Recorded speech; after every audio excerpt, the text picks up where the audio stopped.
Hey guys, I haven't posted a video in a while, and this video is not necessarily the reason why, but it's something that I think I should put out there because it's really, really important to me. We had um, we had a loss in the family, and it was of our dog of 15 years, Coco. Now, the thing is, I'm not doing this because I'm sad or anything like that, and it was sad for sure. But the reason why I'm making this video, the reason why you're watching our lovely dog Walt, who's still alive and wonderful, is because I want you guys to know how to deal with the end of your animal's life and how to know when that's coming if your animal's not going to die of natural causes and just disappear one day, like almost all of our pets have. We've never had to put an animal down, but this time we did. And I thought, holy cow, this is a terrifying experience emotionally for us, and I want other people to know what to look out for and how to proceed with it. So while you guys watch our lovely dog Walt, I'm going to tell you guys what we went through and what I think about it, because for me, it would have really helped to hear what I'm about to say, I think. Okay, so our dog Coco has been a wonderful puppy. She used to catch popcorn out of the air. She would love you and always be happy to see you. But then one day she stopped being herself. She wouldn't respond to her name anymore, and things just got progressively worse. And it wasn't like she was being disobedient or anything like that. She didn't know where she was going. She started to become blind due to cataracts. She had arthritis. She couldn't wag her tail. She could hardly stand up to go out. And when she would go out, it would take her forever to try to use the bathroom, and then sometimes she just couldn't, and she'd wait and wait and wait, but nothing would ever happen. And then she'd wind up doing it in the house or in her cage, and it just became a hassle for her and for us, something we constantly worried about, or my mother constantly worried about, really, because my mother had to take care of her. And I just saw my mom dealing with the stress of this dog and losing sleep every night, being upset with the way the dog smelled and things like that. And it sounds silly and stupid, but eventually your animal will get to a point where it can't take care of itself in the simplest of ways, whether it has to be pulled over to its food or carried outside, things like that. And you realize, holy cow, this animal does not have a good quality of life.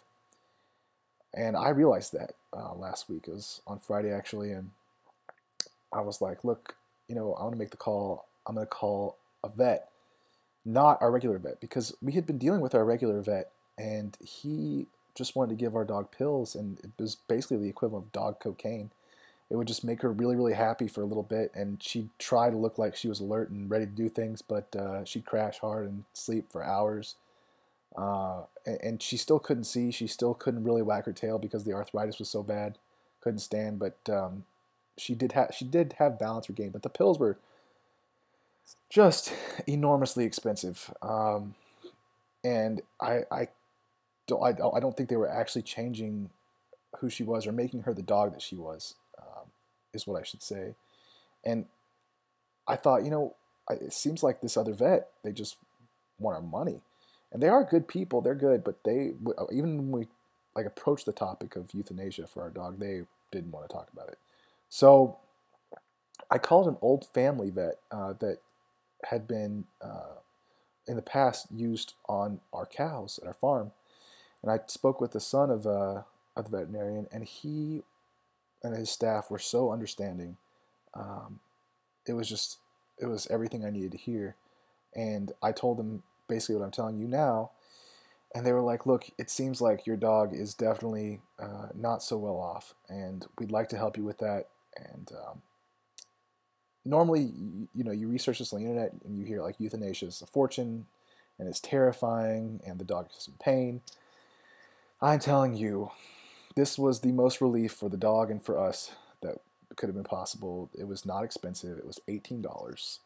Not that price matters in something like this, but if you're deterred because of that, don't think that the quality your animal is more important than that kind of money, I think. And um, I brought her in, and they told me, it's nothing like what you read on the internet. And being a research scientist, I understand drug interactions and stuff like that, and I also know about anesthesia for humans, and I know if they want to put you under and you don't feel a thing, it's not hard.